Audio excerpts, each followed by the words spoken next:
Today, we're looking at the Mesa Subway D800 head. This is the head that got it all going for the Subway series when it came out.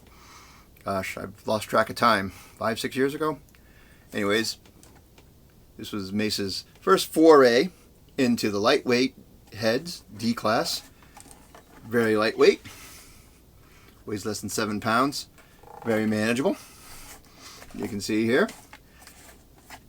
Full of features, and let's dive in and take a look. So up front, on the front panel, you have your input. Pretty straightforward. Then you have a mute switch, and there's no foot switch or anything available with this. You have to come over and physically hit the switch. Then next you have your active passive, which, you know, as typical of most amps, gives you a -10 decibel drop buffer if you flip it in. Here we have the deep switch, which is kind of the secret sauce on this head. If you engage it, it gives a low frequency boost, and it lowers the frequency of the high pass filter, which I'll mention in a second, and gives you a little bit more of a low end thump to you, like you'd expect something called deep switch to do. They warn you to be careful using the small cabinet because it really does give you a little bit of extra punch. And as I said, it also lowers the frequency of the high pass filter. So one of the great things about this head is it has a 30 hertz high pass filter. So basically it cuts off all the frequencies below 30 hertz, which in a lot of cases are wasted. You know, most your speaker cabs aren't going to produce very clearly below 30 hertz. Most things you hear are harmonics above that, and it takes a lot of power to reproduce notes that low, and so it helps tighten up your sound a little bit and cut down on boominess, which everybody hates, right? All right. Next, you have your input, obviously. Typical type. There is your OD head here, light here, excuse me, which will flash when you get the input up. So however you want to set your input, you can do it until the light flashes. If you don't mind light flashing, you can do it by ear. It's all good, but that's there to give you an idea that you're overloading your input. After that, you have the voicing, which is nice. Like most voicing filters, it boosts the bass and the treble and cuts the mids. And how this one works is, obviously all the way counterclockwise is flat, and as you turn it clockwise, it changes where the mid frequency is cut. So you have your standard, smiley face EQ, and then as you increase the voicing, the mid frequency that is cut goes up. So all the way over, you're going to get more of a more low end to it because the higher mid frequencies are being cut out than the lower, and vice versa. So nice little way of adding a little vintagey type tone, I guess. You want to cut out your mids, that's where you do it. Next, you have your EQ controls. Your bass, which is at 40 hertz. And your low mids, which is at 200, and 480 hertz for your high mids, and 2000 hertz for the treble. And then finally you have your master volume here, which controls the overall output of everything. Here you have a set of lights. You have your power light, and then you have your protect light and your limit light. So if the limiter is lighting, it can light up occasionally, means that you're hitting the end of it there, but you're not going too bad. And if you overload and go crazy, then the protect light comes on. So be careful of those things. Let's check out the back side. What do we got around back? Well, we'll start over here. Obviously you have your mains input and your power switch. Then you got your cooling fan. Next, your speak-ons. Now this amp is stable to 2 ohms. If you want to run it in 2 ohm operation, you have to choose here on the ohm switch selector 4 to 8 or 2 ohms.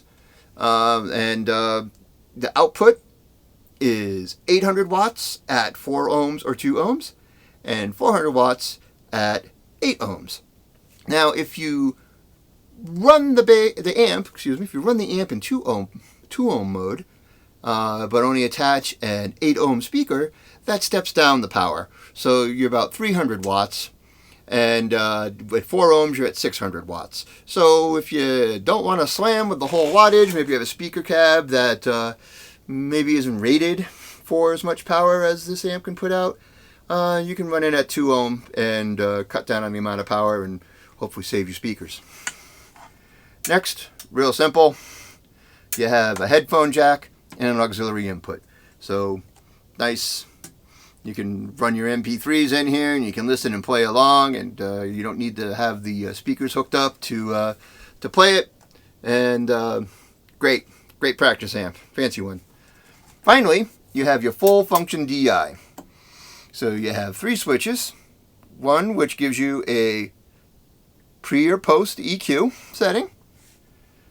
Next is a line or mic level on the output. So this is helpful too if you're giving too much juice to the board. You can switch between mic and line, and hopefully can get your sound and not be overloading the board. And finally, you have a ground lift switch, and obviously the XLR input. This, I would say, is a pretty full function bare bones amplifier. Why do I say bare bones? Because the other amps in the Subway series add on, start at this and then add on and have their own little unique flavors of thing. There's the D800 Plus, there's the WD800, which you can find my video on explaining that amp, and now then there's the TT800, which combines the Subway with a amp channel that is meant to be like the old Bass 400, which was like one of the king tube bass amps of the 80s. Metallica, Van Halen, there were a who's who of hard rock bass players used that amp. So check that out. But this here, as I said, is more or less the one that everything is based on. I use this as a backup for my WD800, which is my main amp, or if I don't need all the features of the WD800, if I'm doing a small gig, I'm doing a blues gig, I'll bring my 112 Subway cab and this head here and get more of a vintage type sound, because I don't need all the bells and whistles that the WD800 has. The WD800 has a tube preamp, this doesn't. You still get a decent sound out of this. This is probably the most vintage sounding of all the Subway heads, from what I understand, from those who've had the opportunity to play them all. Alright, so this is what we're going to try to do now. I am going to play into the Subway head here. We have it hooked up to my Mesa Subway 215, which you can't see because it's out of camera range, most of it, but we are going to go through the direct out. I will do a pre-EQ first, so you can hear what that sounds like pre-EQ, and then play post-EQ, so you can A-B a little bit the tone there. I will also mix in, I have Audix D4, close mic on one of the 15s. We'll mix some of that sound in too. I'll give a sound of that there, and see how it all goes. And we'll see if I can get some room mic sound. It may be a little tricky because it's tough to get a balance between what I need for vocal and how loud this cab is in the room. So we'll see if that's possible. But for now, let's go first off with the straight non-EQ sound of the D800.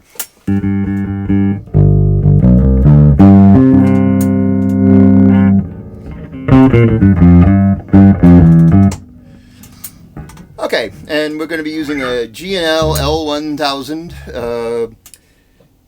EQ is all flat, and I'm using it in parallel mode, so I'm not going to screw around with the controls on the bass.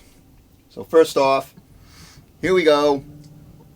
all EQ flat, voicing flat. I have the input gain up around 1 o'clock, and the master's around 9 o'clock, which won't matter for this test. But first off, here is the straight sound with no EQ.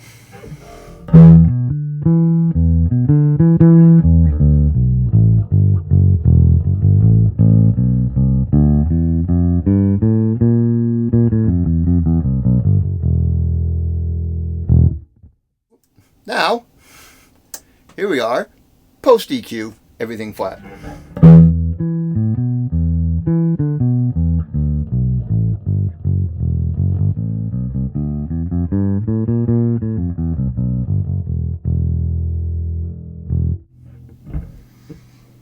Alright, so what we'll do now is we are going to go through the voicing filter. I'm going to play an open A string, and I'm going to rotate the voicing, so we'll see what it sounds like.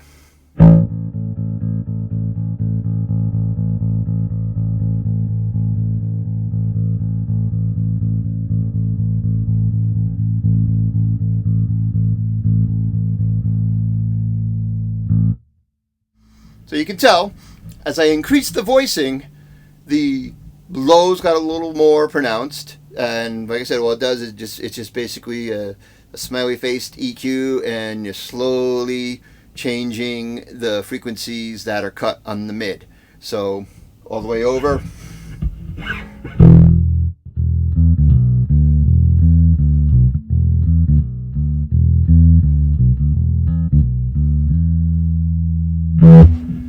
And totally flat.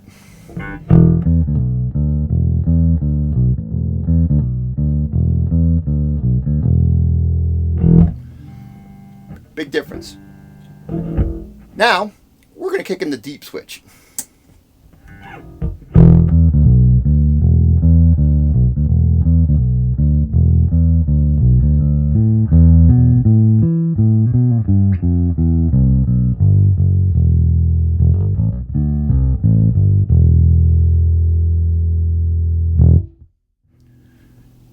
That's deep. So what I can tell you, what's fun is this 215 really moves a lot of air. So not only the speakers are moving, but it has called the tri-port design. Actually, this one's a quad port, I think. Meaning there's 4 ports, and they're all in the corner of the speaker cabs, and the air coming out. So this is almost like a little mini air conditioner. It's a little toasty in my little studio, but fun stuff. All right, let's run through and go with up and down with the bass. I'm just going to make it easy. I'm going to play an open A string again, and I'm going to sweep through each frequency center.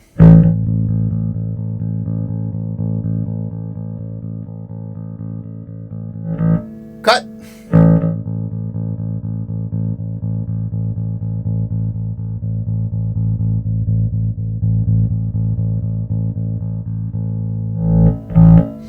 Again, that's at 40 hertz. Now the low mid, first cut and then boost.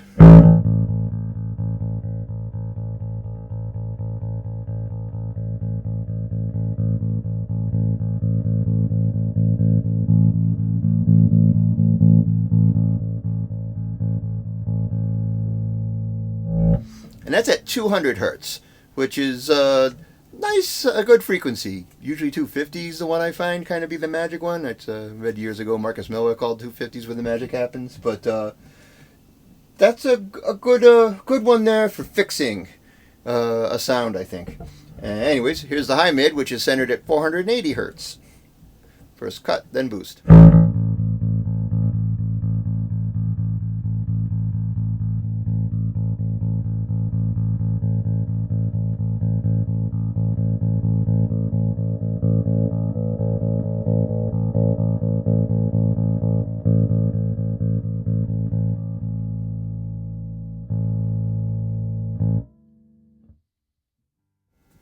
Wow, that's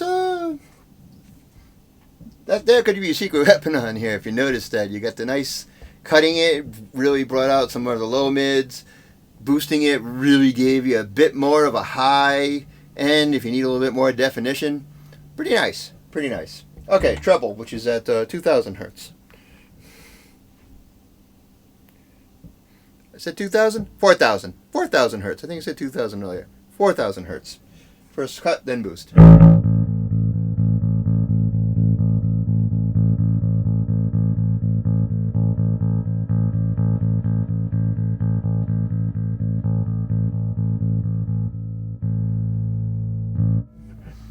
So there you go. There's your frequency sweeps. Pretty flexible. Even though it's kind of limited compared to some other type of heads, especially the WD800, which has a full quasi-semi-parametric EQ section where there's 3 different bands you can boost or cut. This is pretty nice. You can get a lot of nice. You can get your tone here, and then you can play around with your rooms. I think it works very nicely. All right, so I am going to dial in a bit of voicing here. I put the voicing at about 2 o'clock. And I'm going to cut the bass back a little. Put up the low mid a little. Cut back the high mid a little. I'm going to leave the treble alone. And I'm going to play through. And then I'm going to cycle through. As I'm playing, we'll cycle through the microphones so you can, they're the different settings. So we'll go direct, close mic, and we'll see if the room mic works. Anyways, here we go.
So I can see the VU meters redlining on all that there, so we'll see what type of usable stuff will come up. I don't know, because I haven't edited it yet, but you'll probably saying it came out fine, or wow, yeah, that sucked. So, whatever. So, let me know what you think in the comments. The Mesa Subway D800. It goes for $800, $799. Pretty nice, D800. Is that the wattage or the price? Maybe both. But again, it's a, like I said, I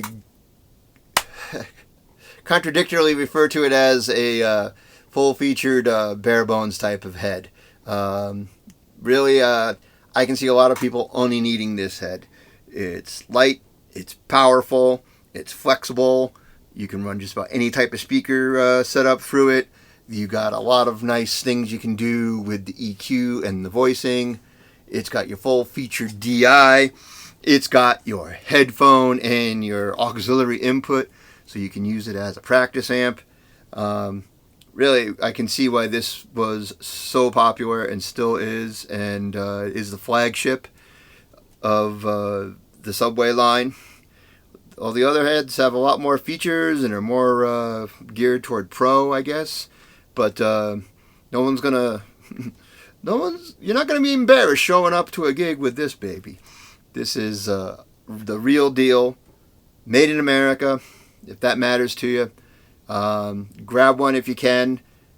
A little tricky with supplies here. They're up and down. I know Guitar Center just became a vendor of Mesa, so if you hit the Guitar Center or Musician's Friend, you may be able to score something up there. I think they have special financing deals going on, whatever, if you got the card. But do yourself a favor and check out the Mesa D800. Again, if you like what I do here, please check out my playlists of other videos. I have a video about the WD800 as well as the Subway 210 and 112 cabs. I'll probably do one on the 215 at some point. So check out those, subscribe, and yeah, leave a comment, and rock on.